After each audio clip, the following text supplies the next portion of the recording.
Or Nicholas, you beat me here. Hi, can you hear me? Oh, here's Phyllis. Nice. Hi, Phyllis. Hi, Raja. Excuse me. My cough is back. Ah, nice to see you, even if I'm just looking at names here.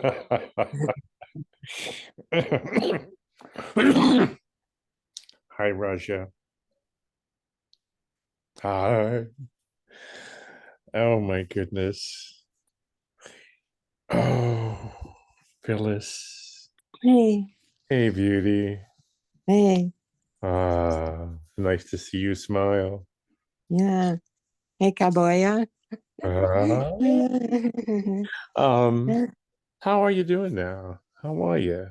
Yeah, well, we're on an upswing here, I guess, huh? The Ah, downs the downswing seems to be uh down or ah. piddling out. Yeah, that was some Yeah, Shadowland nightmare. Bless your big, heart. yeah, yeah. So and I broke my wrist taking care of my cat. Back to the cat stories. So I Hmm. was in a cast for 6 weeks. So but Ah, yeah, I'll be back in the States in February and March. So ah, I'll be in Arizona in mid-February to end of March. So I'll be in a closer time zone. wonderful. Yes, I feel well enough to travel. And, you know, I'm 77. Huh? It sounds like a kid to me. Yeah, me too. Huh? Where's, I look in the mirror, I said, that mirror's got to be wrong, huh? I hear Who you. bought that mirror, Yeah, I huh? wonder who that little old man is. Oh, God. We're Uh, always still that child. But it's, yeah, the undoing. I mean, the undoing undid me, I guess. But that's part of it. it is. It is. I, I'm grateful. I'm grateful to be alive. yeah, It's a great and wonderful treasure to be a human being. In all the universe, there could be nothing like us. People say, "Well, how could you know that?" But there's evolution never repeats itself. No organism could ever evolve that had this beautiful brain, the tongue and mouth parts necessary for speech, and a brain that could come up with an objectified overlay that it mistakes for reality. What are the chances? Oh, I'm convinced that we're the only place that love exists in the universe. yeah, Uh, could. Why not? Because the universe loves. It's like in the word, because you're going to be talking about linguistics. You mentioned the language. In the word universe, there's the word versity, diversity. So University, interesting. uni, huh? One, Universe. So it's diversity in unity. So you hmm, know, interesting. the diversity is what it does. If it if this thing does anything, it creates all separate individuals that will never ever be duplicated except by a clone or AI. But and so how could there may be other worlds, but nothing like this because Mm-mm. it's diversity is what is loved. Yeah. Change, change, difference, keep going. It's movement, life being life being movement, and the same is sort of staying in place, isn't it? Huh? Mm, yeah. If you just look at the diversity of life now, and then what it has, the extinction over the last hundreds of millions of years, all of the organisms that have died out. Um, and here we are, haven't died out yet, kicking and squirming.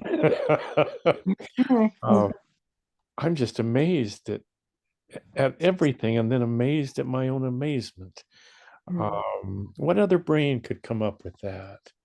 What other organism in in manifestation could come together over eons with just the right combination of elements that could create a brain that could objectify and share its perceptual input and create this dream of separation, and then try to struggle to figure it out. What a great irony that is, that a few of us are programmed, it seems, to try to figure stuff out. We have enough time on our hands. For the first 100 million years, we worried about meat. That's what we thought about all the time, how we can survive. And here we are with all this spare time and worrying about who and what we are, about an imaginary future and a dimly remembered past. And not even now. We're not even now. Oh, it's so beautiful. It's so wonderful, drifting along in this sublime unknowingness. I love the topic that you chose, Michael. I was so surprised that you put it there, but I'm so, so excited. Is this what we're going to be discussing? Yeah, language. What is language and how does it influence what we think of as our life? I did a writing this morning that talks about, that tried to speak of a kind of a branch of language, a subset of language itself, and how it first how it influences what we think of as our life. And the question was posed, or is posed, can we see anything beyond language?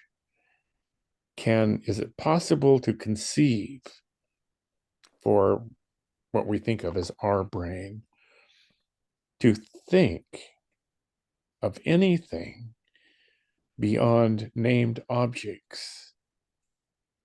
I would suggest it's not. Go ahead, sir. Sorry, go ahead. Oh, I'm sorry. Go ahead. No, I tend to think it's the opposite. I think there's first this very subtle impressions like a baby has, and then language comes later. There's the essence of it's what you wrote. It's the essential, whatever it is, the experience or the feeling. And out of that comes the language and everything else. I don't feel it's the other way around at all. Okay.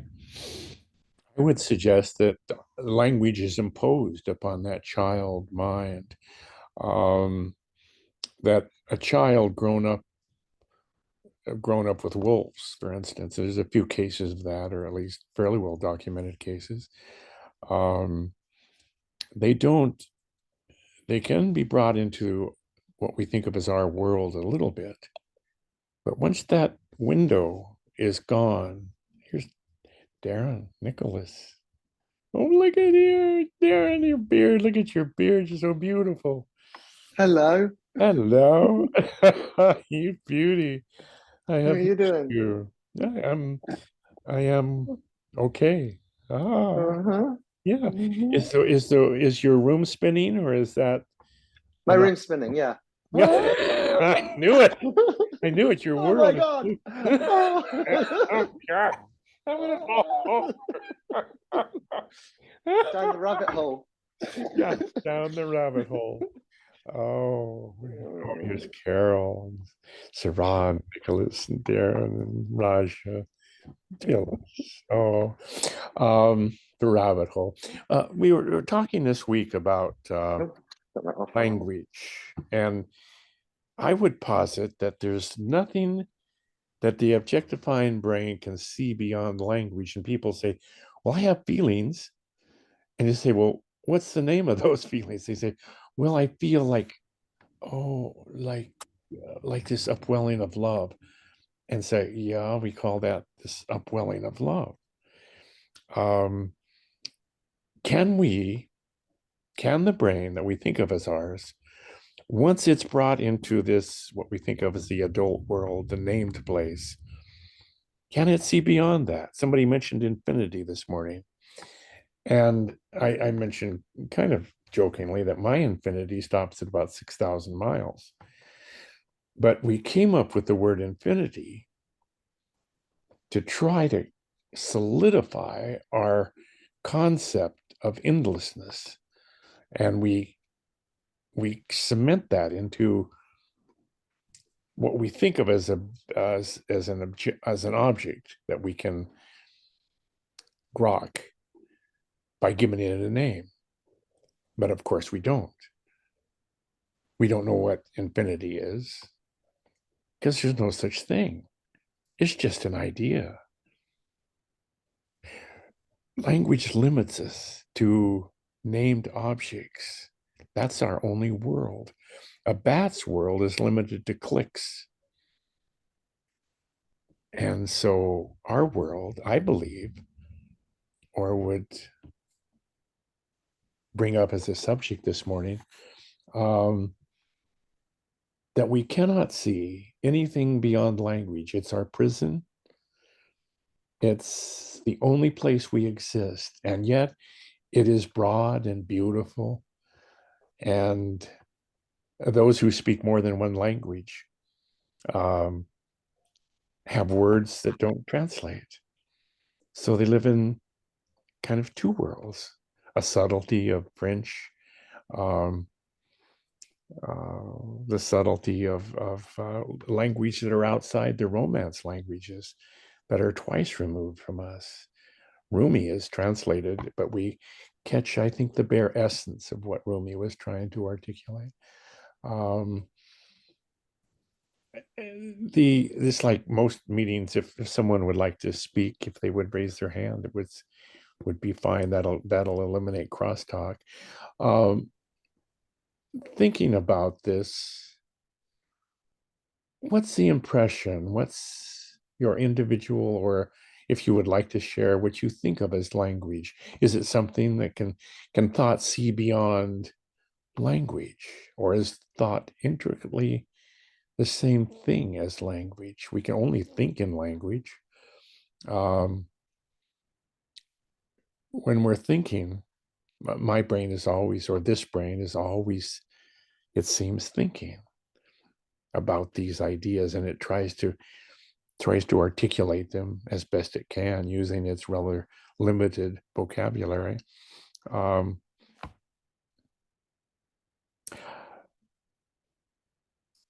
seem to be content with the idea that language, oh, hi Todd, language is our world, our only world, our objectified, the brain's objectification and sharing. And it also, conversely, is this only contact we have with each other. We can contact bodies, all of that, it's a physicality. But the persona exists only as a languaged entity and has no contact except language. We share love through language. We share beauty through language. Oh, look at the rose. Here, smell this.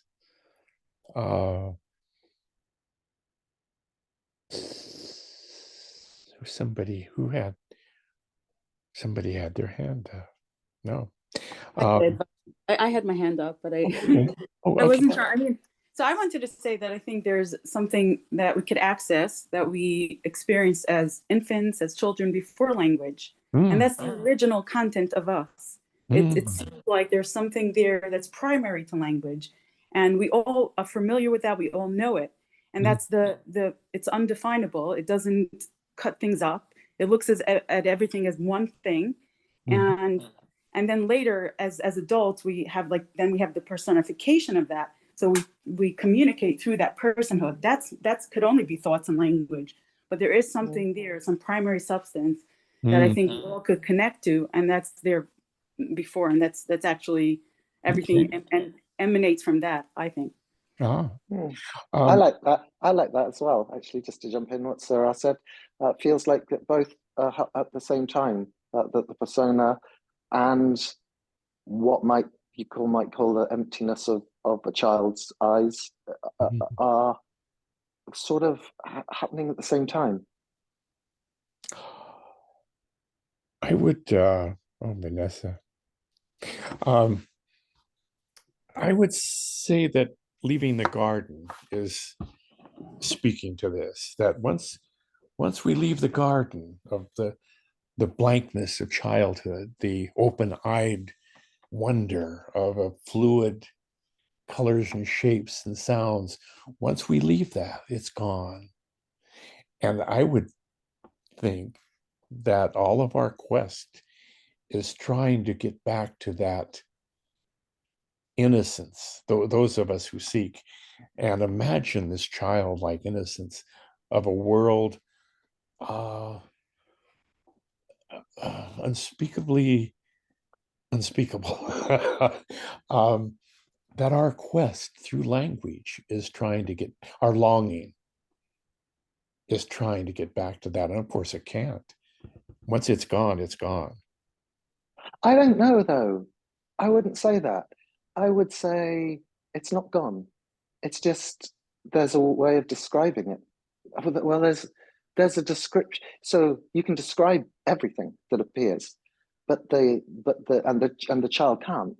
But the emptiness of the looking or the perception or of life, it is at the same time as the description. And it is the description, which sort of, I mean, it just feels like both at the same time. I think it's possible. especially when there's talking, and at the same time there's that emptiness of looking. Yep. That's how it feels. I think brains can grok the ultimate emptiness of all things, can see that self is a mental fabrication and it's left hanging with nothing. It's a desert of nothingness. A few brains, and I think we're familiar with those people with whom we resonate, that experience this almost a homecoming feeling. But again, it's objectified. Even though they try to speak of this, they can't, and they know they can't. They try to speak of this sublime emptiness, but it's still an objectified emptiness. It seems that they're living in two worlds at the same time, a sublime unknowingness and also the knowing, that the sharing of this dream. The reason I brought this idea of language up this morning is that idea that the brain in a few can slip back into the knowingness that nothing exists. But hi, Joan. But still that knowingness is objectified. And those people who try desperately to articulate this, of course, can't. Because, well, I think it's obvious. Because the brain that we think of as ours is so subsumed, so dedicated to the language perspective that there's no way out. And as much as we struggle against language as the objectified perspective, we can't, because we are the brain's objectified perspective. It's a brain struggling against its own perceptual data bank. And it can last a lifetime. I met a lady at Esalen, we were sitting on the bench, and she said, tell me how, she was in her middle 80s. And she said, tell me how I can get out of this. I just want to know. And of course, we talked about stuff like we like this. And she said, you know, I'm headed to India. I want to see Ramesh before he dies. I thought, oh, okay. It's that homesickness or longing that I think is just objectified longing. It's life is longing. All of life longs. All animals, all sentient beings have this longing. For us, it becomes a loneliness, a longing, because we are confined to the prison of language in our own brain. It feels like that. Gotta get out. Give me the answers. I find that incredibly beautiful. We are alone in a unique universe of a brain's unique perceptual input, alone in a universe we can never hope to understand. I feel the brain can see that and embrace that as its condition. I see it as unspeakably beautiful and very alone. Raja.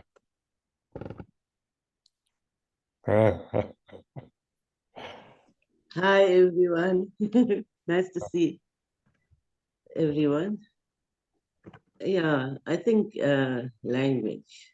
And when we talk about language as being a barrier, but it's the very same thing that actually helps us to kind of shift as well, I think. I don't know how else to express this, but like if you look at words, right, as being like now, when I say baby, I see a baby in my mind, and then the thought arises about babies, and then it goes on, right? It's a story. So kind of like we are like imprisoned by these well, language, like you said.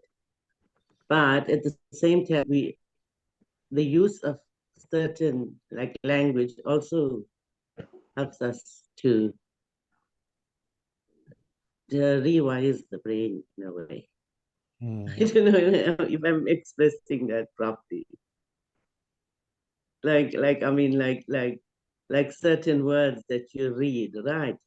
When you read the words, then like sometimes immediately there's like a connection, like something's happening in your brain, you know? And sometimes you read the words, and then while you're driving the car, or you're having a shower, or you're reading something else, and something suddenly it clicks, you know, and it says you have this aha moment, and it's like something happens in the brain, you know, and something to do with words. It's like kind of like we react like every time someone says longing, I feel like something happens to me, you know. It's like my whole body responds to the word longing. I don't know why, you know. So in that way, language might be a barrier, but it could also be helpful, you know. Like what you know, like how they say you use what when you use stuff like that, you use the very same venom to treat a snake bite, you know, kind of a thing. Like when you're bitten by the snake, then the very same venom from that snake will heal you, kind of a thing. Thanks. I don't know more. There are cause and effect thinking would tell us that and we've all experienced those moments when a certain combination of words will strike a note inside and resonate deeply. And we like that. We like that feeling. It's a little shot of feel-good chemicals. For years, I fed off of that. I returned again and again to it, looking in books and going and sitting with people and talking and sharing and getting another little hit of of dopamine or serotonin or whatever combination of drugs my mind, my brain craved. I would suggest those are just a form of addiction, something that keeps us moving along what we think of as a path. God, I ran across very few teachers that gutted me. Jan Cox was one. I would say something and he would say, "Oh, that's beautiful, Michael." And he'd encourage me to write my things down. And then I'd ask a question. He would just gut me, just eviscerate me. And I think, oh God. And it would just hurt. And then I learned to love him. I learned to think of him as, I don't know what. It was like Shams, but he had a knife. What I longed for most was my own emptiness, my own goneness. What I yearned for most was the end of this dream of separation. I think there is a catharsis that the brain goes through. Sometimes it's terrible. Nancy Nethercutt talks of a terrible time, a bed of nails for 6 months in torment. U.G. Krishnamurti also talks of his, oh, hi, Vicky. You slept in this morning, didn't you? In Australia, it's very early. Oh, she left. Oh, well, yeah, there she is. Oh, all wide awake and bushy-tailed. Michael, Yeah. I'm responding because I mean, it's still right. You did say that words in themselves are not really going to be working as such, right? That's what I got from what you were saying. Hmm. And but you use words, don't you? I mean, that's the only tool you have. Of course, yes. Yeah. So I mean, there must be something that. Okay. There's also with words we would say a resonance. The essence of the person, obviously, when the person has shifted, the vibrations or resonance or something is different. So that could be it as well, but I don't know. Is And there? sometimes I feel like when you read words, like you read it and then it seems to be like encoded with that resonance or perfume of the person. It feels like that. So I yeah. have a resonance whenever I see, say, if I haven't seen Darren for a while, I see his name and his face and a whole collage of past experiences floods this brain, all positive. How much he loves his son, um, what a mystery Oliver has become for me.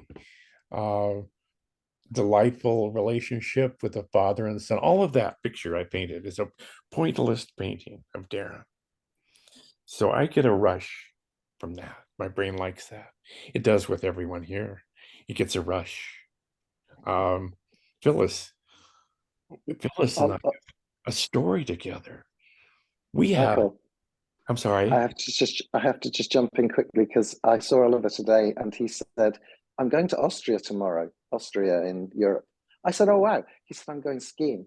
He said, did you know that there's a place in the airport in Australia, in Austria, for people who have accidentally come to Austria but meant to go to Australia? Oh,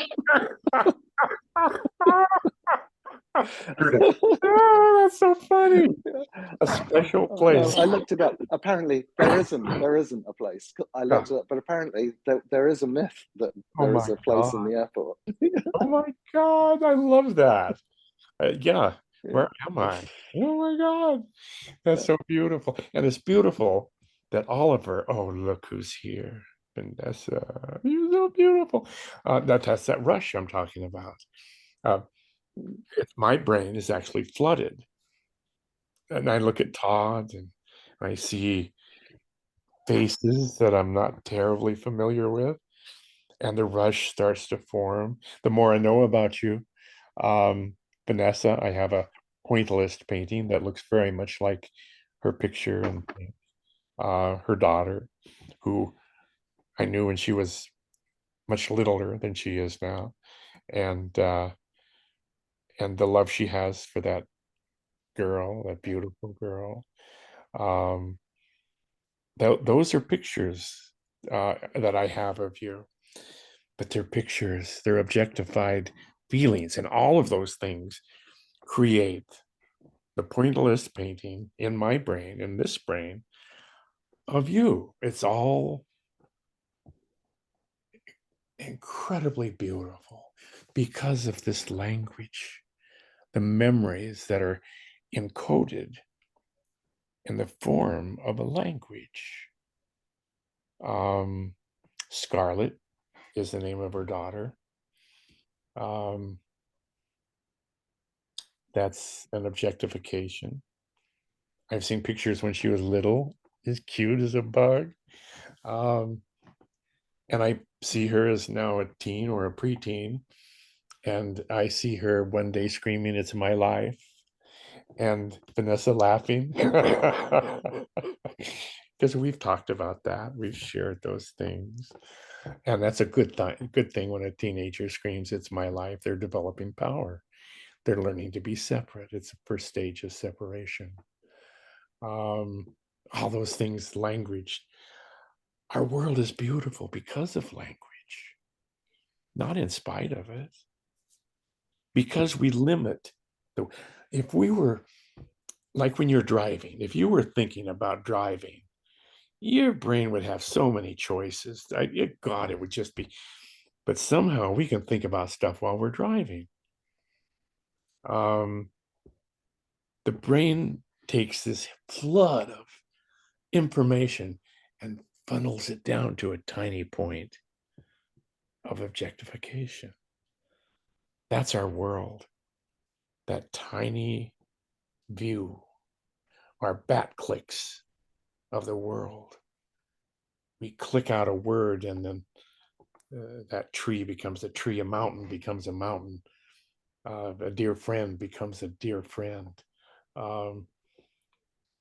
Well, I posted a video of Tim and his friends all singing, and Darren was there. They were all singing and laughing to a rhythm, and somebody stood up, and it was just beautiful. That friendship, that camaraderie, that tribal feeling of, oh, this is it. That's language. It's all language for us. I would suggest that, but I'm certainly open to others' opinions, which would be languaged opinion. I see us as nothing but a swirling collage of self-referential language. Everything in the universe relates to us. It's my mountain, my trees, my space, my infinity, my. And that's okay. That's okay with me. I see that in my grandchildren. I see them as forming this broadness of language and stretching it out, pulling it out in the shape of a person who they will become and are becoming. And I see that in you also. You're changing, moving into, say, as your children grow older, you're adapting to that. You're flowing into the newness of that. And one day they'll bring home a boy or a girl, and they'll go to the prom. And one day they'll say, what? Whatever a young adult says. Two of my older grandkids are one of them graduated from college. She wanted to be a nurse, but she didn't like that so much after she tried it. It's the hardest job in the world. So she and her boyfriend, who we dearly love, um, decided to go to Utah and teach skiing for the winter. So she rented an apartment, and she earns money by remaking old clothes and selling it at swap meets. And then she teaches skiing, and I think, oh my God, I'm so proud of her. What about so just jump in. What about, talking about language and everything, what about when there is no attention on anything and there's like a broad, wide focus, not focus even, just a wide open sort of ness. There's no language in that. Yeah, diffuse attention. I love that subject. Exactly. This is what I'm talking about. Yeah, that's how you could experience this stuff, not through language. It's not, you can't put it into language what you experience, but that's the initial experience. What Darren is talking about, and this is how I got this stuff, because he was talking about the spaces, and I put it together, and I realized this open focus, and in open focus you could get this non-dual experience where the self just it goes offline. So basically you get this one united experience where everything sort of is undivided. And anyway, so it's kind of a way of paying attention in a very diffuse way. If you were offline, how would you know that? Well, not the me as a concept is offline, but there's something that's just always there. And I feel like that's what I mean as the original, the thing that was there as an infant, as a child before language. That's the thing that's aware of it, and it's not a separate from what it sees. It's sort of united with everything else. So it's basically can't pull itself out. It's more translucent and empty, and sort of not apart from it, basically. And you could actually experience that. This is sort of something that doesn't have to be through language. I would agree with Sarah. I would say that is always, present's the wrong word, because it's not, you can't really get a grip on it, but it's also really, really obviously there, but not there. So, and you said, how could you know that if you weren't there? It's like, well, you can't really. You can't. In fact, it's not like you can't know it. It's like it just doesn't. It just doesn't need to be known because it just sort of is.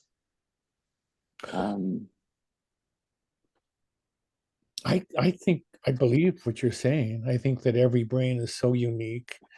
When we try to talk with each other or share our experience, which we have trouble putting into words, I appreciate the possibility that may be true. For my world, it's not. It sees even silence as objectified. I see that as beautiful, as not confining anymore. For a bat to say, "Oh my God, my world is just clicks," and then try to click its way out of that, or try to live in a world that was clickless, would be impossible. I see us as the prisoner of language. But I see that as the greatest gift, the jewel in manifestation. It's where love and beauty exist. We love each other because we feel separate from each other. I want to throw something in when you have a minute. Oh, of course. I've, in my professional life, I've had a lot of opportunity to struggle with a technical problem, laying out a circuit board and, to achieve a certain thing and all that. And there were probably a handful of times when I was I struggled for days and had no success getting through a problem, and I'd wake up in the middle of the night and just kind of know what I needed to do. Mm. And it's my approach was always more intuitive than Mm. like mathematical. My math was never all that great, and so it's like I'm imagining these like alien like, and the movie Alien, like thoughts just sort of milling around and producing these things that Mm. were just more based on intuition than anything else. But what how would you classify that? The brain, they know, is more active at night than it is in the daytime. It's flooded with chemicals. I mean, it just goes, and it just goes. Sometimes it's just explosions of activity. Um, I think because of language, a brain can do it. If you didn't have a background in electronics and have a fundamental uh, storehouse, I couldn't. My brain would not be able to articulate the problems you're speaking about because it has no language for them. It would have no tools with which to deal. Um, if I'm trimming a house, I used to specialize in interior trim. I can look at problems and I'll, well, as a contractor, I would pull, if I didn't know how to do something, I would pull my cords, set up my saw, uh, and then start. And then I was surprised at what I could build. I could build stairways down a hill that changed its pitch and all have the same size, go to landings, and then the 8 steps have to be all the same size. And so I could do that, but I had a background of that. I had to do an apprenticeship with trained carpenters for a long time. So I had a language for that. I think it's all language. Subliminal languaging that the brain does by itself, which is incredible. The brain becomes fascinated with So, this. so the language reaches beyond words. Does it? Can I it? mean, it's a language of physical motion a lot of the time, isn't it? It's objectification in I think, a more subtle form, possibly, but still it's objectified. It deals with objects, both real and imaginary. Um, and it can work on things. It can drive a car while you're thinking about whatever you're thinking about. Right. Yeah. It can, and we take that for granted. Um, I just, I think it's a brain becoming fascinated with its own incredible complexity. Um, they study all the parts of the brain and they probe it with electrodes and all types of things. And the brain really is trying to understand itself, but it can't, of course, because objectification is incredibly limited. It can say, "Hey, it's doing something." Hey, look at me.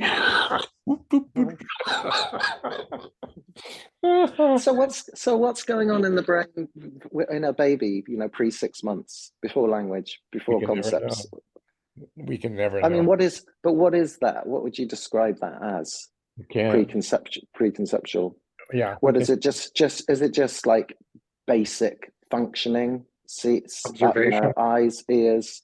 Well, not even observing, right? Because there isn't anything to observe. So it's just a wide open, Yeah. We cannot. light pouring in, nothing inside for the light to pour into, just literally a sensory organic machine just sucking it all up. We can't Is that know. We can't can know. never know.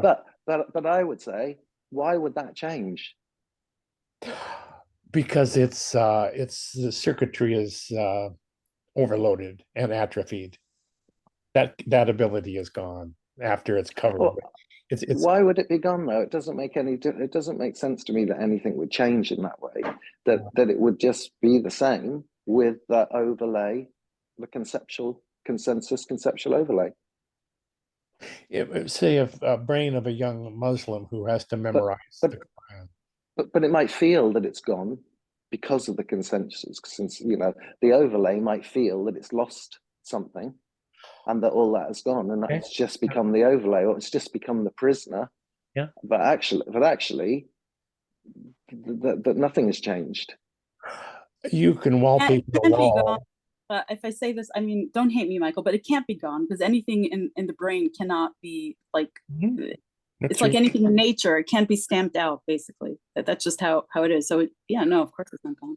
I think that's a nice thought that we can still access the baby brain. The only analogy I can come up with is when you say if you wallpaper over wallpaper, the wallpaper underneath is still there, but we can't see it or experience it. It's gone for all intents and purposes. It's not accessible. And if it's not accessible, it's gone. The baby brain, it's leaving the garden. I think it's what the Well, I would say, I would agree with you that it's not accessible, but it wasn't accessible. It was never accessible. It's not accessible. It was, but it's still the same. It wasn't accessible as a baby, and it's still not accessible as a seemingly separate sort of objectifying sense of a separate self. That's never going to be accessible. But it doesn't change. To me, it doesn't change.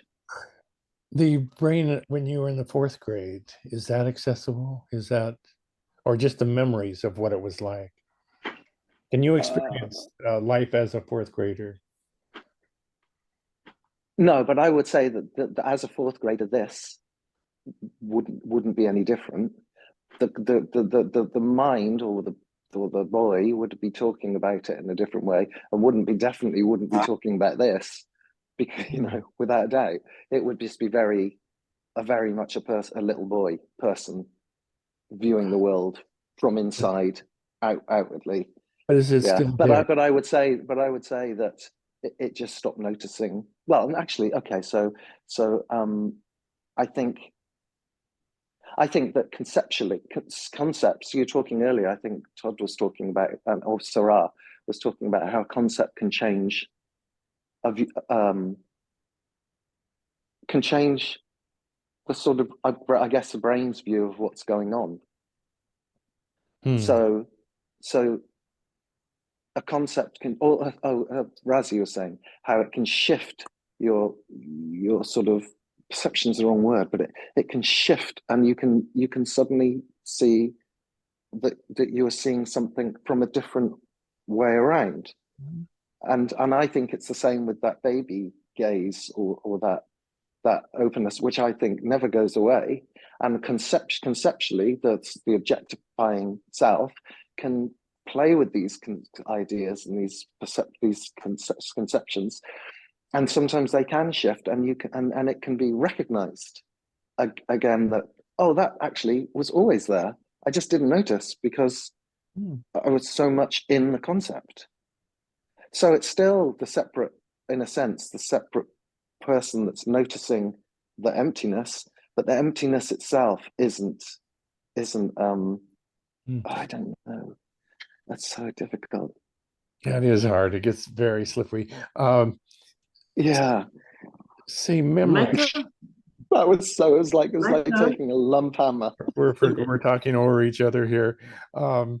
If we could go back to the Michael, I had my hand up and you weren't. You didn't ask me to talk. Okay. No, so anyway, I like what Todd said about intuition.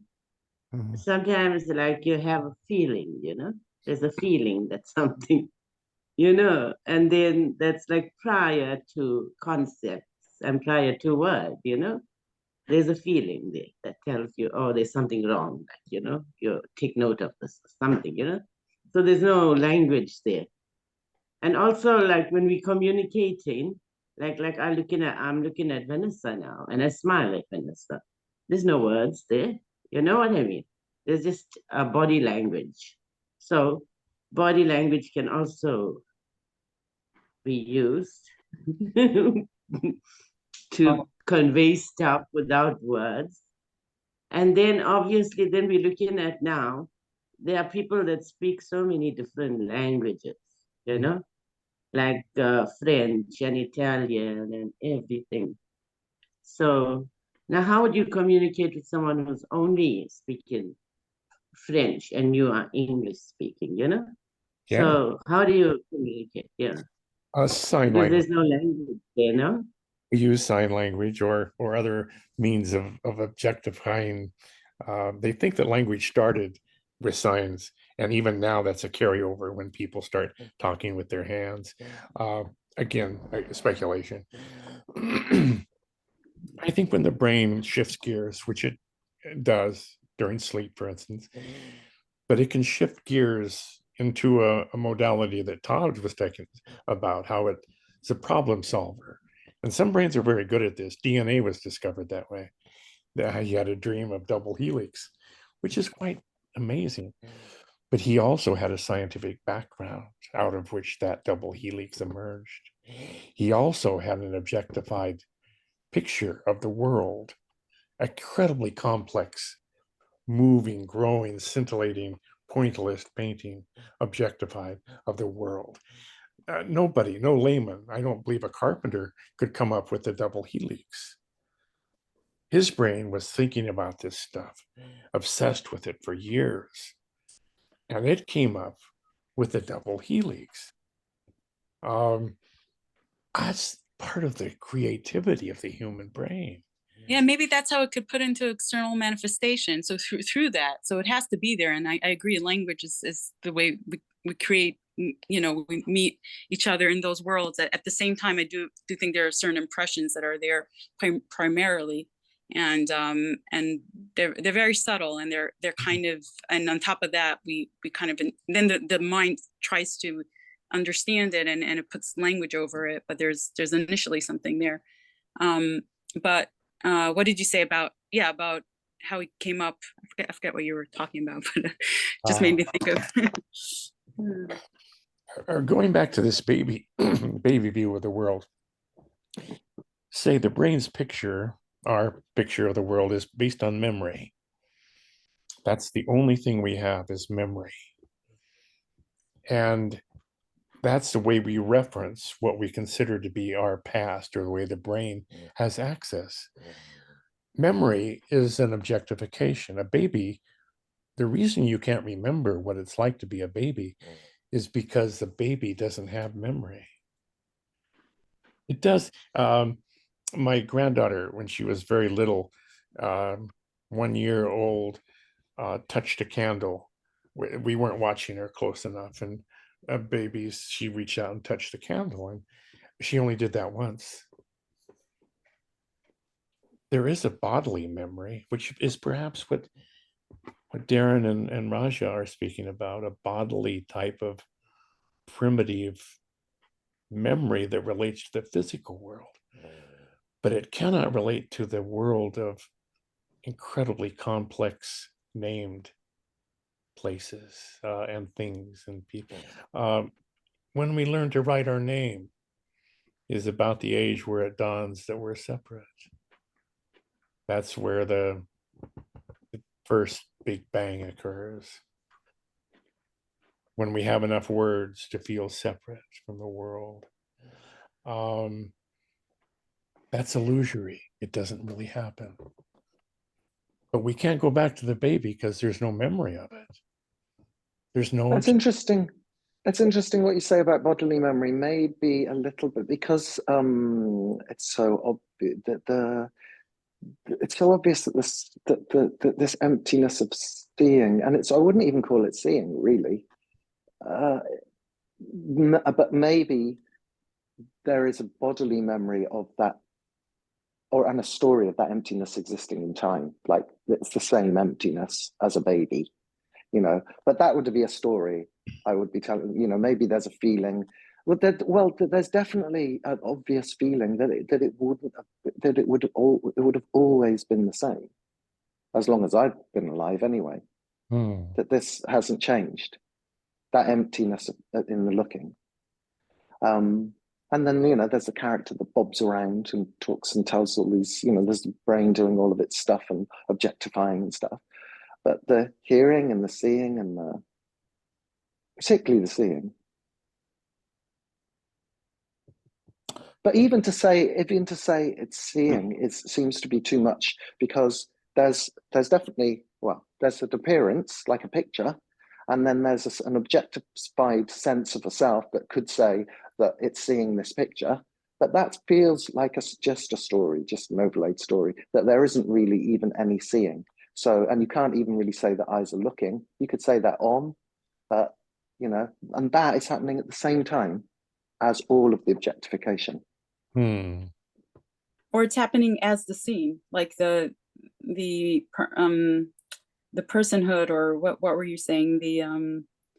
What did you say? The seeing, there's a story about it, which is also seen. And then there's the seeing, even seeing the body, like you could come from a space and see it from that angle where the body is one of the objects in space, just like everything else. So it's kind of really interesting to play around with that. And also some people, I think in a lot of non-duality as well, people talk about it as sort of emptiness or no thing or nothing or no, as if it's somehow, I don't know. I mean, you just can't know. You can talk about it as much as you like till the cows come home, but you can't really know, whether it's the brain or whether it's just the emptiness of functioning or whatever, or whether it's just, who knows? It's just, I don't know. There's comfort in knowing that no one knows. And authority. there's no one to know. Not really. That's true. There's no persona to know. There's brains that speculate, but they are confined to their own objectified world. Each unique, each beautiful, each with slightly different experiences. There's a common thread. But again, I think that common thread is language. That's the iCloud. Yes, Phyllis. I think you're muted, huh? Yeah, you're muted. That better? Yeah? You're better. Yeah. That's better. Okay.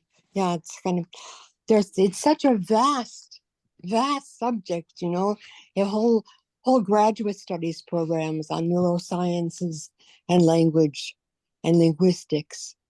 And that was kind of my fascination with language, was learning French, and learning it like a French person. And I still have been living here for 45 years. And it kind of amazes me when people are talking French at night. It bothers me because the brain is tired and it only wants to watch Netflix in English. So there's something that was learned as a child that was comforting, because it's called the mother tongue. And in that mother tongue, there is the love is conveyed by it has to be language. There's body language, there's a holding and the breastfeeding and the warmth of the body of the mother and the rocking of the chair. But all that is, perhaps there's an overlay of mommy singing and mommy humming. So You're muted. You're muted again. You muted again. They push that little button. There you go.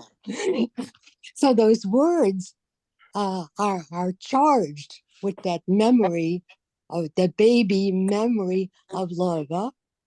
So the mother tongue, that language, is so charged with emotion. And that it can't. When we and the senses, all of Proust's work, Marcel Proust, is based on the smell of the Madeleine.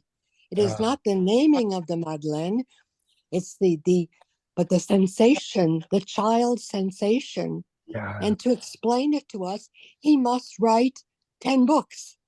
Mm. But there was the smell of the Madeleine.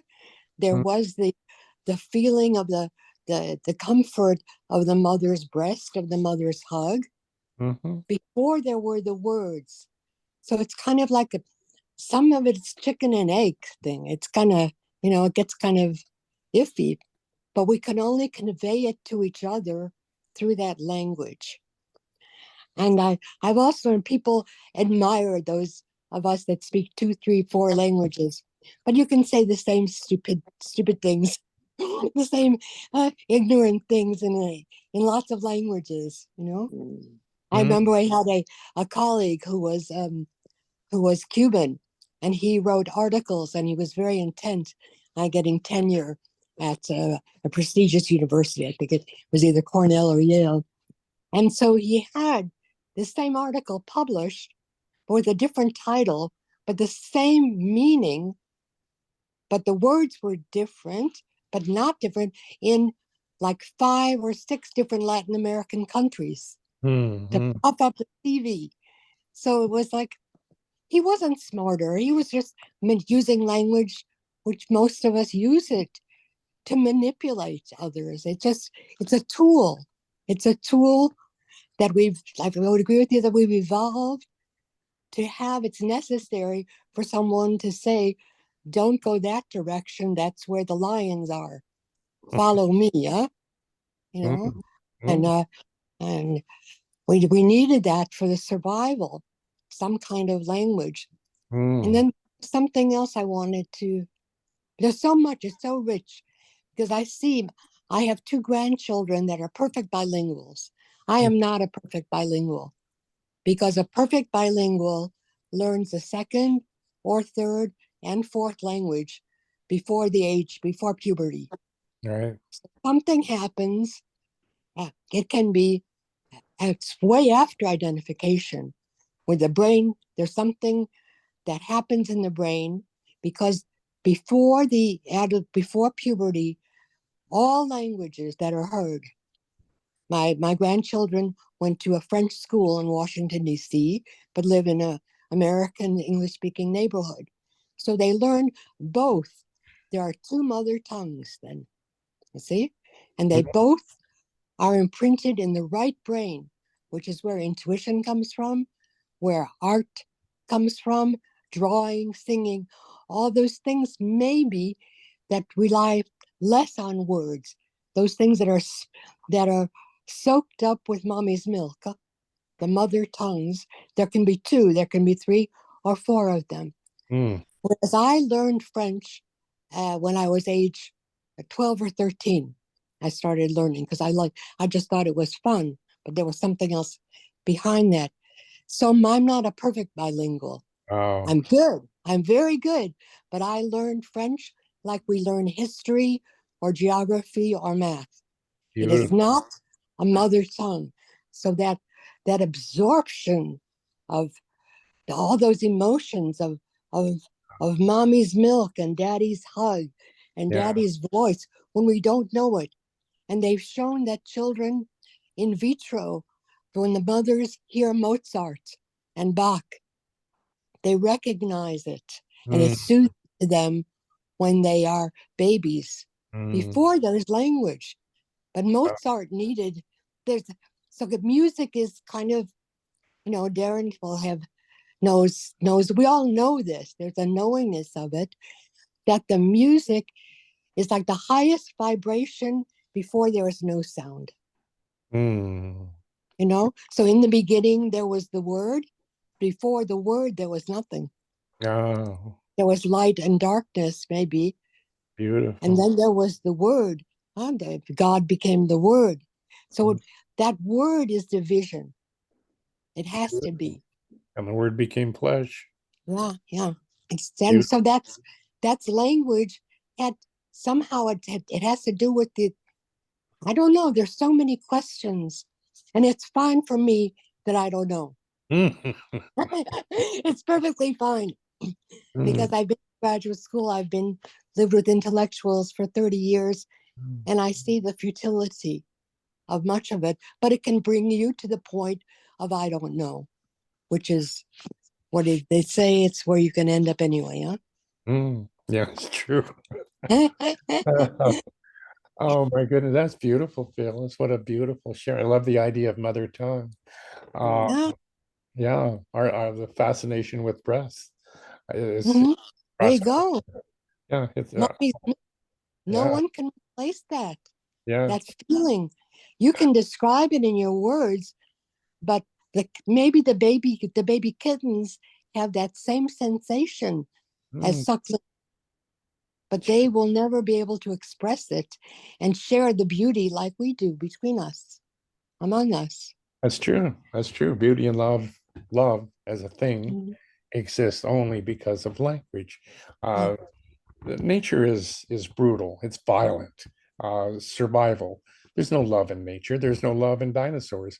When the dinosaurs roamed the world, it was survival and kill and eat and reproduce. Along comes man, and they think there's evidence of a Cro-Magnon child who had spina bifida. And according to the skeleton, she was 10 or 12 years old. And so this Cro-Magnon or Neanderthal child, they had to haul a spina bifida child around. They have to be cared for. And so the origin of love and primitive man and language all come together. And here we are at the top of the mountain of hundreds of millions of years of survivors who survived the plagues and Middle Ages and all of the brutality before that. Here we are, wondering who we are and what's going on. It's just an inquisitive brain that has enough time to try to explore its objectified overlay, and all it has to do that to use in that is the objectified overlay. Mr. Gadada calls it washing blood with blood. It's trying to wash away by by putting more blood, and trying to understand what's happening in language by using language is a never-ending job. We'll never get it. There's no it. Oh, and time. Michael, Yes.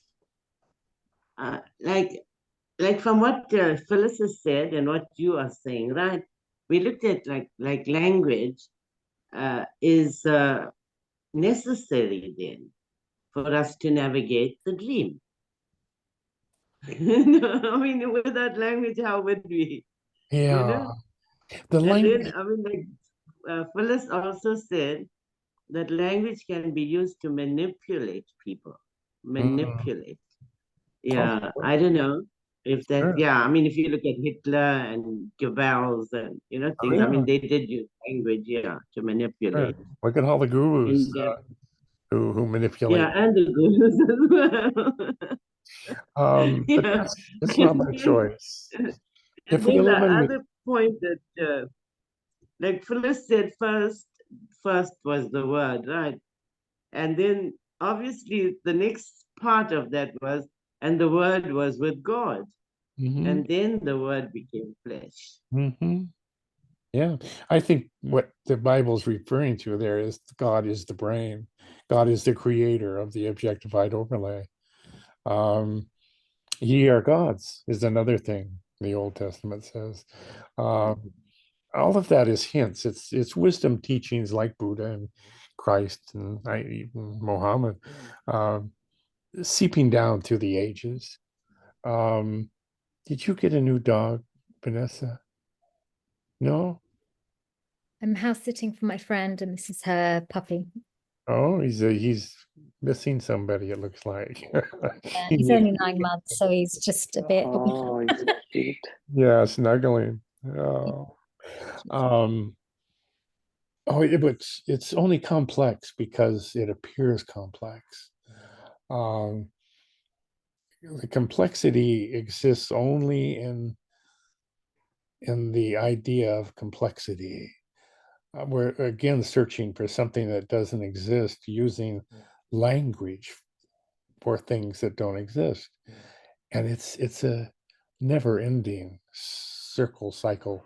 It just cannot work itself out. It's the Gordian knot of all knots. Something collapses. I don't know what it is. When it happens, there's no doubt, and no place for doubt to arise. But something in some brains collapses. The whole charade is seen through as mental fabrication, and the brain is left with nothing, absolute nothing, and it can be devastating. You realize that they aren't your grandchildren. It's not your children. It's not, you don't own anything. You never did. There's no you to own anything. There's no things to own. When and if that happens, the brain exists knowing that nothing exists, including itself. It's a funny place. And I think it can take years to get used to it. But it's not a return to childhood. It's not a return to infancy. The simplicity is gone forever. It never really was. Things exist only in memory. And like I mentioned, you don't remember being a baby because you didn't have a language. It's gone. It won't be back. Your fourth grade person is gone. They won't be back. Because memory is fluid. They know that every time you bring a memory up, it morphs a little bit. My brother and I grew up in different Wyomings. His memory is different than mine. We're both in our 80s now. So memory has morphed a lot. Somehow living in this water world, this fluidity of simply being, is again just an objectification. It's what I strived for 50 years of reading, when everything fell away that night in Las Vegas, and I woke up in the morning in this sublime peace where even Las Vegas, which I previously hated, became beautiful.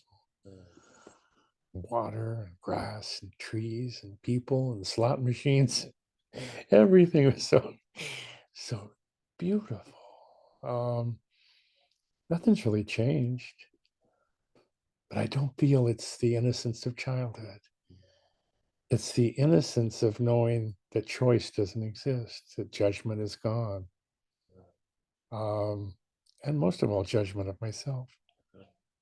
This bloody sheet, bloody tear-stained, sweaty sheet draped over my shoulders that I used to drag through life is gone.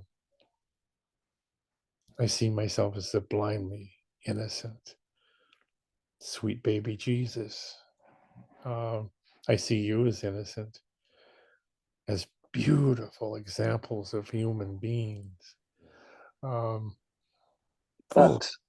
But the innocence is not the innocence of childhood that you see. No, that was just nothing. Innocence. It's just innocence. When the sense of self loses its relevance and choice disappears, the idea of there's no choice. But I would say that the innocence of childhood, that there isn't any innocence to childhood. I would say that's just a story, that childhood is innocent. Empty, maybe. Well, not even that. That's just an objectification trying to capture. Yeah. But I would say that it's that empty and innocent are different.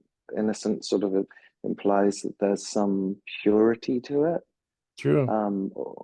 But empty seems less. Yeah. No, it's less falling on any side, really. It's neither innocent or not innocent. It's fully human. Sweat, bleeding, where we all bleed. It's fully human, fully embracing the emotions as they arise, fully embracing lust when it arises, fully embracing everything. This is me. um, when I go out and meet people, I look at them and I talk with them and I coax them in with somebody will walk by and I'll say, "That's a beautiful beard," and they'll say, "Thank you." And then sometimes a conversation will start.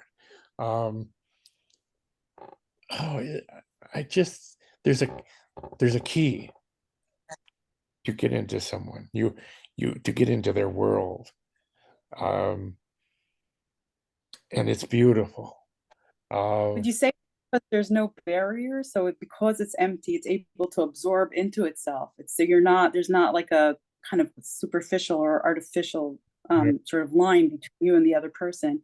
So because there's this spacious like emptiness, it's or whatever you're describing, because I think you're all describing the same things in different words, but the way you're describing it is it's sort of just like that I don't know what that is, that original substance that just kind of is just there. And it's just it either pulls into itself or it projects out. And I think that's what language does. That's what the construct does. But then when it falls away, it's sort of just something that receives into itself. I don't know if that makes sense, but sort of came to me. It's emptiness overflowing. It's tribal. It's human. When we see ourselves and other people as existing only in each other's light, I don't exist without you. You don't exist without human beings around you. You isolate for 2 months, say 3 months, you start to go insane. Your world kind of starts to come apart. You need feedback. You need recognition. You need someone to say, "Hi, how you doing?" Well, I guess in the end, you start giving yourself your own feedback. So you just start talking to yourself. I don't know. I don't know anything. I do know that this love is tribal. It's evolutionary.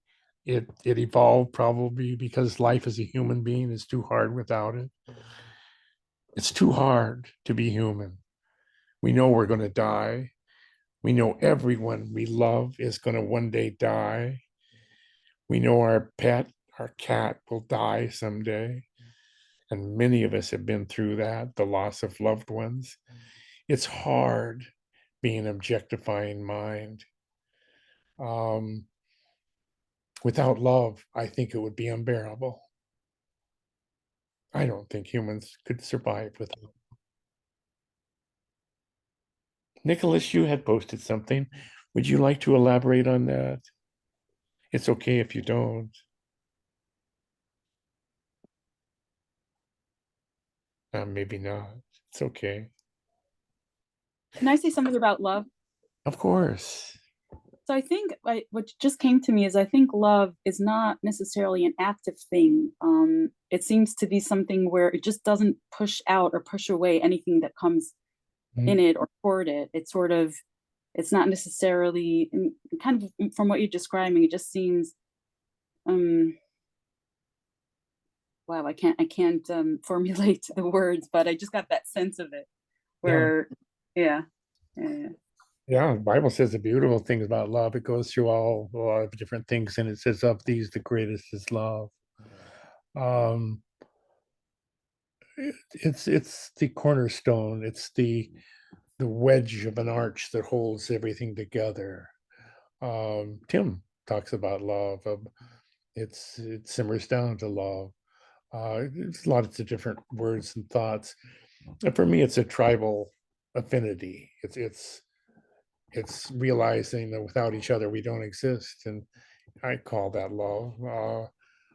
But also you're saying that you feel it from inside yourself. This is kind of what I get, because when you're saying you understand that it's from within your brain and all these impressions are your impressions, it's not out there. There's some sense of intimacy right then and there because it's happening there. You're where it's not your where it's happening, but that's where it's happening. So there's something where it's just unified in a certain way. Yeah, it's all you. Your whole world is inside of the brain you think of as yours. All the memories, the person, the imaginary hologram of I am. The hologram is the light coming in from everything, from everything you know and everything you remember. All of that creates a hologram of I am. It's a dancing phantom hologram, and the brain thinks that it's real, and then it tries to improve it, make it better. It will regret some of the things it's done and feel punish itself, like, how did I do that? All of that creates a sense of self.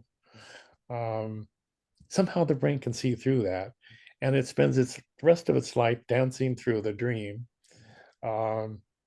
carefree. It's not at all like childhood. It's not at all like the baby mind, which knows nothing, and it's knowing Not, and embracing.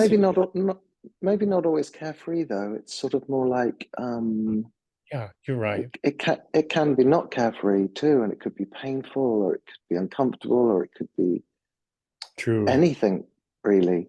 True. You're right, of course. Everything. The sense of loss when a dear one dies, the pain, the realization that death is approaching, and that you feel sorry for your son and your grandchildren.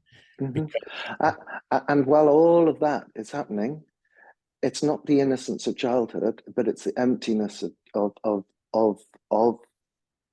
whatever human is at the same time as all of that.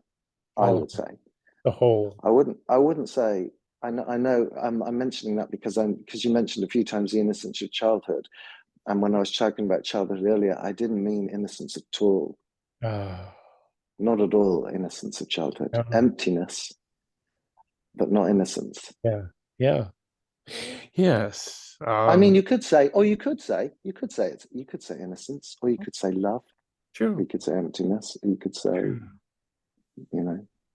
just whatever's there that's just open to everything. It's complete wide open, just a wide open space, and it just doesn't push away. It doesn't anything. It's just there. And I would say you could call it love as well. You could call that whatever that seems like love, or no thing, or emptiness, or awareness, or consciousness, or not that it exists though, because it might as well be imagining it. It's just it just feels like that. But it's in a really basic, ordinary way. That's a basic thing, and it's not an active thing. That's what I was saying, right? It's not an active, like it's not an emotional love. It's not that. It's something else. It's just and something about that stillness that feels like love, because everything seems to be happening almost like inside of it, but it's not like that, because there's no inside or outside. Yeah. Inside you, like the voices are happening from within you. Everybody's. This is all. It's so intimate and so close. That's true. Yeah, really intimate. Michael, so when very you talk intimate. Sorry.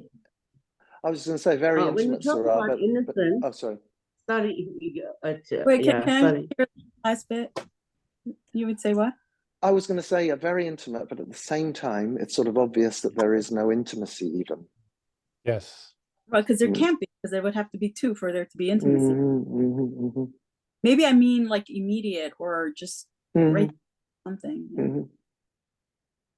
I think it can feel intimate because there is a sense of a separate sort of constructed sort of self that can feel intimate with that experience, or whatever it is. I don't know. So yeah, there is an intimacy, but that intimacy is obviously not just it feels like it's just not real.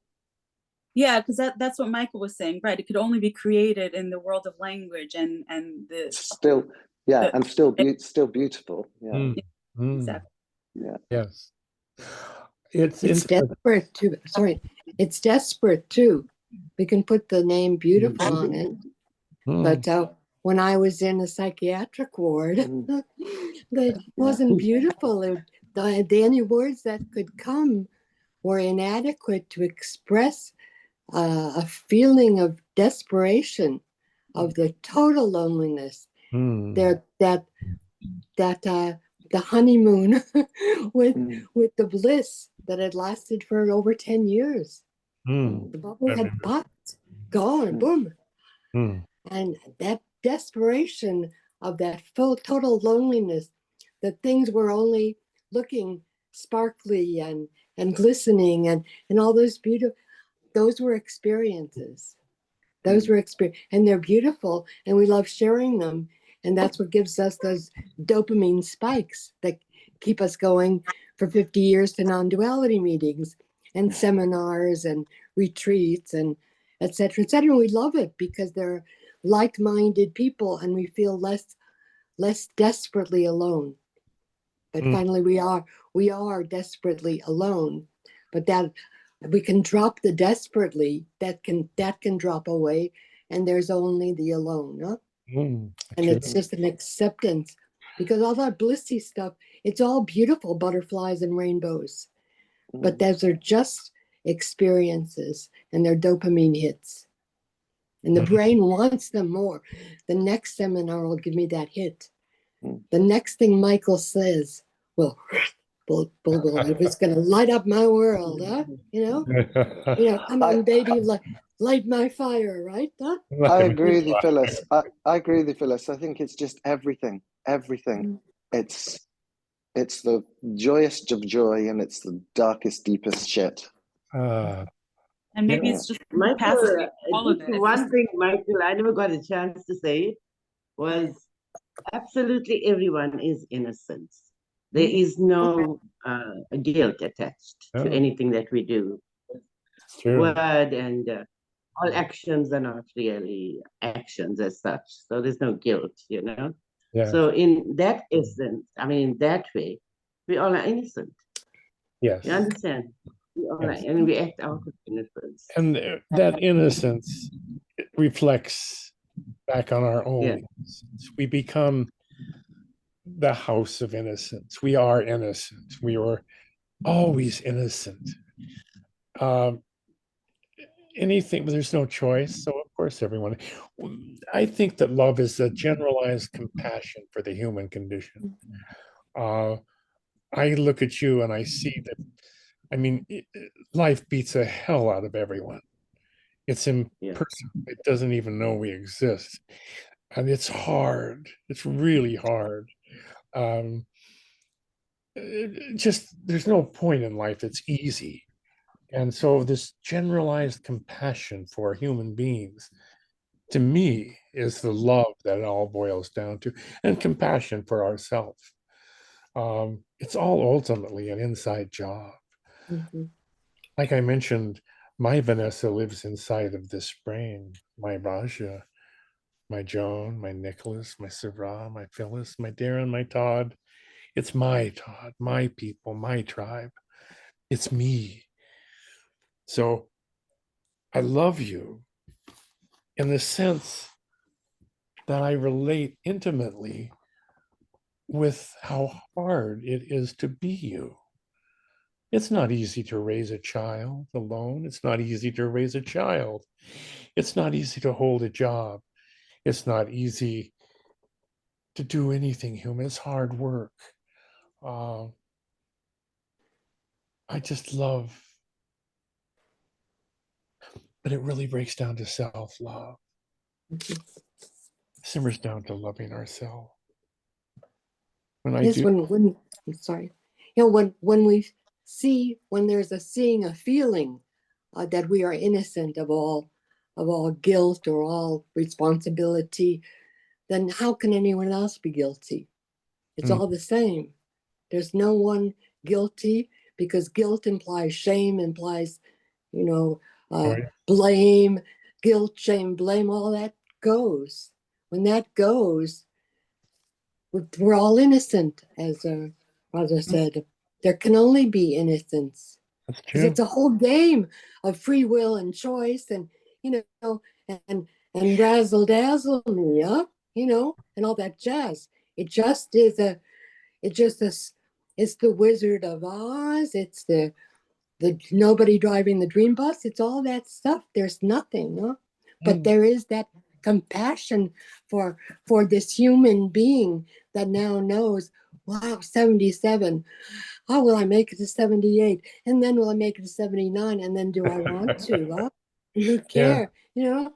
Yeah. Just compassion for this, for the beingness. We can call it the self, but that's a loaded gun too, isn't it? The Yeah. word the self. Yeah. But compassion for this thing, huh? This body, huh? That's been through so much. It's been through all the war zones. Mm. And once there's that compassion there, how can there not be that same compassion for other? Because there is no other. Yeah, and it's also the capacity, and there's more capacity because you're able to feel. You're not removing yourself from the experience of whatever painful feeling there is. So there, that's also intimacy, which doesn't always feel good, which you guys were saying. Yeah, but see, it's feeling that pain so fully that it kills you almost, but you don't die. Sometimes you wish you did. I wish I would have, but I didn't. And then that compassion gives that same compassion for all other human experiences, or whatever you want to call it, whatever this song and tap dance is, huh? Yeah. That's razzle dazzle we're going through, huh? And I remember when you went through that, so you seem to have, wow, you found like this new sort of I don't know what that is, equilibrium or something a lot more balanced and stable, maybe. Would you Well, say? you know, being a month in the psych ward during COVID. Yeah. I can say that did it, but I don't know. Huh? I don't know. But you know, that I never thought, one doesn't think I'm going to be in a psych ward with this non-duality stuff. And voila, there I was. And now knowing, and it's beautiful, that experience. I can see now, seeing all those frightened women behind masks, besides the total fear of not ever being themselves again. And me knowing that there wasn't anyone to be, but that clinging to, I want to be out of here. And finally, there's no in or out. It's just living in this little carriage house is much better than being in a psych ward. It's yeah, and it all contributes to being the fullness of the nothingness, huh? If it's all empty and guiltless and blameless, it's the same way for everybody, and we just want to hug them all. Say it's okay, it's okay. Even if you don't know it's okay, it's really okay. And like Michael, what I do as well is my companion gets a little frustrated with me, gives me these rolling eyes like my daughter used to do, because I talk to the cashier in the supermarket and say, oh, what a beautiful haircut, to the guys. I said, it's really nice and curly. And all of a sudden they're no longer bored with their cashier work. And he looks at me and says, oh, you think so? And there's that connection. And that's the whole shebang, huh? That connection. That for that instant, that compassion, that other, the perceived other feels, that is feeling something that we call love, huh? Or I'll see a lady in line, you know, also at the supermarket, because I don't go many other places, and I'll say, wow, what a beautiful dress, you know, where did you get that? And she'll stop yelling at her kid and look at me and say, oh, and she just remembers that she's beautiful and has, it's part of the game, but I can't help myself. No. It's nice to have you back, Phyllis. It's nice. The giggle has returned. Now you're backlit. The light behind you is glowing your hair. It's quite beautiful. Yeah, the lightness in your voice. I remember when you were in the ward.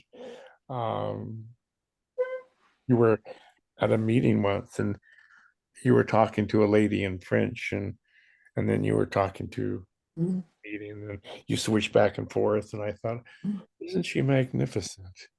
You were concerned that you were helping this lady, and of course, I don't know what was said, um, but you were helping her and also going to the meeting, and I was watching you, and again, falling in love with you, um, worried about you, concerned.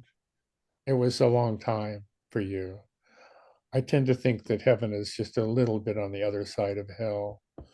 Um, Mm. we have to be drug around long enough to where our skin lets the light in. I don't know what happens, but for me, it was a alcoholic, raging alcoholic father, and there was blood on the ceiling when we all fought. Um, molestation and beatings. Um, 50 years of searching. That was my hell.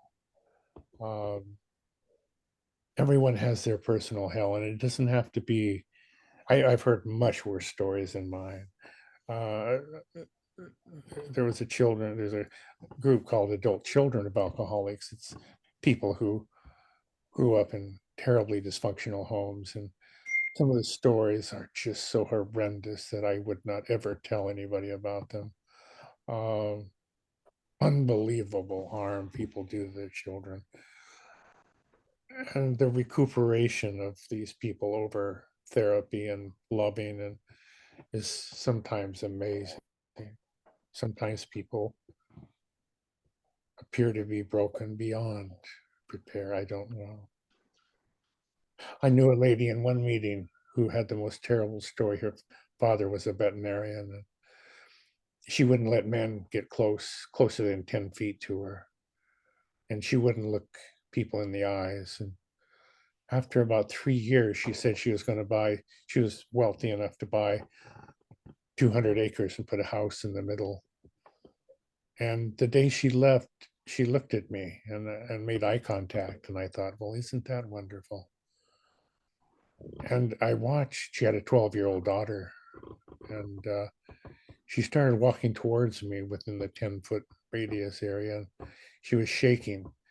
And she came up and she put her arms around me and was just shaking like a leaf. And it was one of the most precious moments in my life.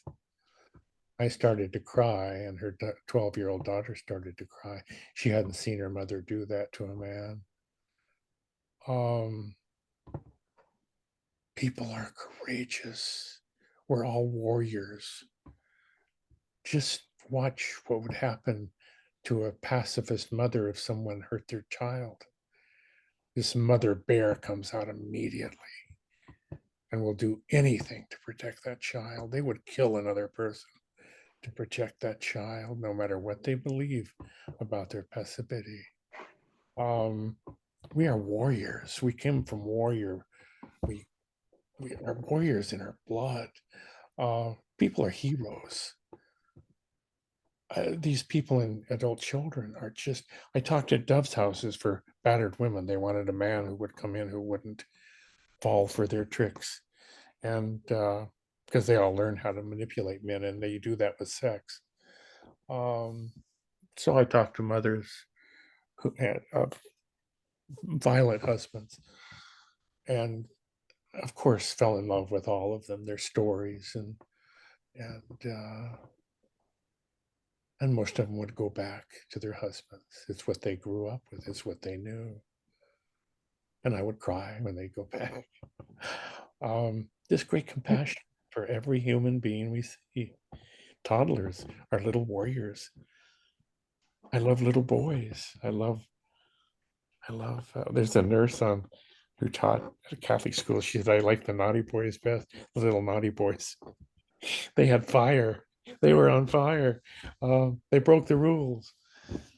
People who get ahead generally are quite often are rule breakers. I don't know. Again, all those are stuff I've picked up along the path. I don't know anything. I do know I feel this great love for you that I cannot articulate. I'm looking at Joan, and something in me wants to embrace her and brush her hair. I brush my wife's hair at night, and she relaxes and closes her eyes. Um, I wish I knew Joan better. I want to know everything about Joan. It's my own selfishness. It's my own. And Nicholas, what is this that wants to pull you in? I suppose it's when Shams comes back, he'll stick his head around the corner like this. And we all have our own Shams. Oh, there's Nicholas. Let me see you, Nicholas. Oh, look at that face.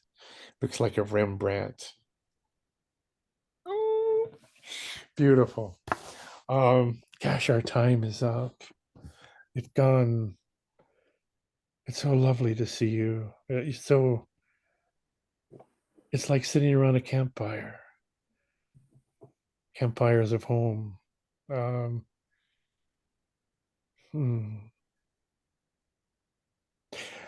It's funny when all along, I thought if somebody knew me, they wouldn't like me. If they really knew my story, they couldn't like me. I was a practicing alcoholic for years. I started drinking when I was 16. Everyone I knew drank, and I drank until I was 29. I've heard stories about some of the things I've done, and I don't know if I believe it or not. But I tend to now. I was a blackout drinker, so a lot of things I don't remember. I've tried to make amends, which Alcoholics Anonymous, to all the people that I thought I'd heard. And I found out that vomit can be cleaned up from a carpet. And people don't really hold grudges against you for throwing up on their couch. That's just a for instance. One night I was trying to find a friend in Jackson Hole, and I stumbled out of the bar. They closed bars at 1 o'clock, and I stumbled into a house where I thought he lived, and I said, Dale. And somebody said, who is that? I said, Dale. And Dale doesn't live here. Nobody is by that. I said, I know this is like, Dale, come out here. The guy says, I got a gun. I said, I've got a gun. That I remember. But I don't remember how I got home from there. Oh, look at that dog. He just wants so much attention. Don't we all? What a sweetie. And how nice of you to give him attention, Vanessa. Oh. Oh, look at that. Oh, insatiable. I love you people. It's so grand to see you and be with you in this time, wherever you are. I love you, Michael. Oh, Todd, so good to hear your voice. Love you, Phyllis. And Darren. Oh, Love you, Todd. Love Love you, you. Michael. I love you, Love Phyllis. you. oh, Love, this is like yeah, I everybody. love you. This is like the Waltons. Remember that? Good night, Yeah. John boy. Night, John boy. Good night, John boy. Good night. Night, sleep tight. Love you guys. Bye. Oh, Bright in the morning light. You. bye, you beauties. Night. Oh. Campfire. Darren, how old is Oliver now? Oh, we had lost him. Vanessa, how old is Scarlett? You're muted, huh? I'm coming. She's just turned 13. Oh, 13, a teenager. Yeah, I have a teenager. Oh my God. She's only said it's my life once so far, but it did make me laugh a lot And because this it reminded me of you. How did you say this? It's my life. Oh, I couldn't take it seriously because all I could think of was you and your teenage daughters. you sweetheart. Oh it's my life. Oh my So I God. started laughing. Oh my God. I used to try to get my daughters to straighten their room, and of course that's an unending battle. And finally I said, listen, just keep the door closed. If I can't see it or can't smell it, it's your room. Just do what you want. I had one like that too. They do what they want. There's no control. I know. That's a good sign, though. Actually, looking back, oh, Yeah. just a minute. I'm going to pick up. Oh, don't wait, love. Oh, we just through here. I'll go with you. You love. That's my wife. She's so wonderful. I love her. Um, how lovely to see you, you Hmm. lady. Yeah, Let me see.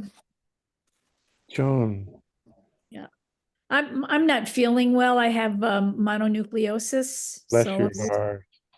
I so I'm just remember kind of that. hanging Sorry. here. Yes. Who were you kissing?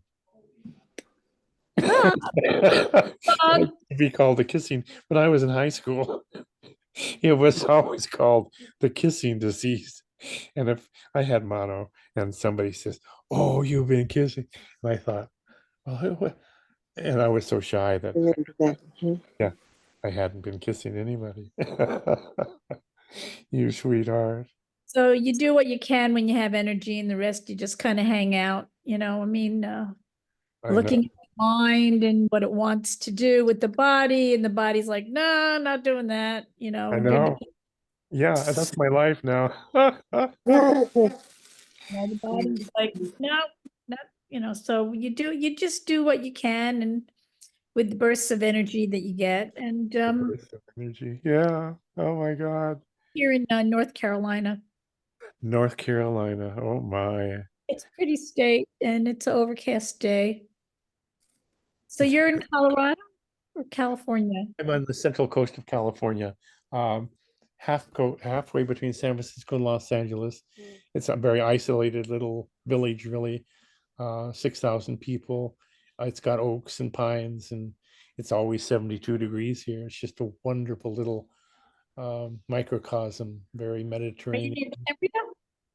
I'm Are you sorry, near huh? Cam? Are you near Cambria? Cambria, yes, it is Cambria. Oh, it's a beautiful town. I've been there. I used to live in California. Ah, okay, yeah, it's a lovely little village. Yeah. I love my neighbors. There's a couple across the street, and I saw her in front of the post in front of her mailbox the other day, and I looked at her and I said, I can't figure out which one of you I love the most. And she giggled. I just adore both of them. They're so charming. Um, yeah, all of my neighbors. I just adore them. I adore Mm. people. I just love people. I just I don't know. I see heroes everywhere. I don't know, stories, novels that are so complex and beautiful. Um, Vanessa was a wild teenager, if you can believe that. Yeah, I was surprised when I heard that. I just, and I loved her more. I thought, oh, there's some color, got some Yeah, fun. well, wild is where the fun is. Yeah, it was delightful. Rumi or somebody wrote a poem about the wild daughter. Oh, he has some very ribald Someone poems. wrote a poem about wild daughters. The Wild Daughters. Yeah. Yeah, it's kind of something that happens when they turn 13. It feels like aliens come down and somebody says, "Where did my daughter go?" Yeah, my daughters, somebody said they only hit their daughters in self-defense. Ah! Yeah. Oh golly. But again, looking through the eyes of a grandfather and time, I see that as something grand, something that says you've taught someone to be powerful, to stand up against the person who's safe, to stand up against you. And it's a good sign. It means they're maturing. They're starting to become adult. Uh, I don't know. Again, I'm just rambling on about, yeah, stuff. Oh my God, life stuff. There was a beautiful children's book by a man named Morris Sendak, I believe, that was I called know him. Where the Wild Things Are. Yeah. And that's such a beautiful title. It just has always stayed with me. Yeah, It's like that's somehow where I wanted to be, where the action was, huh? the action. Like, Yeah, like take me to the action. Take yeah, me to the arena You know, Yeah. take me into the ring, huh? Yeah. Yeah. Sneaking Take out the me on bedroom window. on that magical mystery tour. You know, but that was that's what his all the, body's conditioning. That's that's my all the personality. Phyllis. I mean, this whole thing Yeah. is a magical mystery tour. And Yeah. I finally, got that from that song that the Beatles wrote. Yeah. That this is whatever this is, it's a magical mystery tour. That's true. We Yeah. don't know what we're doing. We don't know where we're going. Oh. Mind, thinks it knows whatever the hell. If you like the Beatles, look up an old song called "I Me Mine." Yes, that's a good one. Well, I Me Mine. yep. Where are you located, Phyllis? Ooh, Are you you have in? to guess. I mean, what I'm- state? No, I'm in Belgium, which Oh, you can probably not find on the map. Belgiumer. I'm Belgium. a Belgiumer. Yeah, I have dual nationality. Isn't that great? Like having two languages. You can vote uselessly in two countries. You have two souls. Ah, Oh, you maybe. sweet. I'm gonna have to go. I love Yeah. you. Thank you Yeah. so much, Michael. Oh, thank you for Thank you. coming. Thank you, ladies. What a Michael. joy you You're are. girls, Michael. You're ladies, huh? Mm. Oh, the ladies man, huh? Yeah, yeah. Oh, Oh, yeah. we I'm love getting you. excited about going and Yeah. picking up groceries now. No. This is about as exciting as it gets Me here. too. I told that's all where I go to supermarket. That's it. Yay! Yay, blueberries. Woo. Yeah. Be well. You Be will. well. I love you. I love you, ladies. Bye Go on. bye. Bye. Be well. Bye. Take care. Bye bye. Bye. Bye, hon. Bye.